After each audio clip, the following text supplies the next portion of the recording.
Njagala kwebaza ow'ekitiibwa kale sijja muwa nnyo kitiibwa naye kale mukwano gwange Joel Sennyonyi kubanga nabadde mpima amagezi g'abannabyabufuzi baffe nga ngapimira ku bigambo byayogedde nga nsibambi alangiridde tiyeesoze enaale bwe najja kuwa abakulembeze basatu kansokere Joel Sennyonyi. Joel Sennyonyi, despite enjogera ye, he's arrogant and he's a proud man. Despite that, nti ayogera ne babagayita malala, arrogance, pride, which is okay. He must be proud of what he has achieved because he never expected that. Why should I not be proud if I am better than you?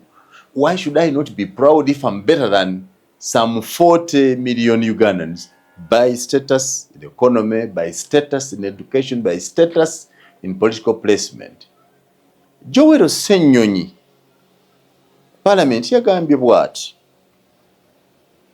nti bannange opposition si bantu. Bwe twogera ku opposition n'ogirabira mu muntu, you are going to have heartbreaks year in, year out. Opposition si muntu. Opposition nsonga. Nti omuntu oyo ne bw'abavaako ensonga zo zisigalawo. Opposition y'ensonga ezo eggwawo ng'ensonga ezo zikoleddwako. The issue may not even be Museveni, but the system. Nti Museveni ayinza okuvaawo kati naye nga waliwo system ze yasetinga eziyinza okusigala nga zitunyigiriza emyaka 5 oba 10 mu maaso. That's what we are opposed to.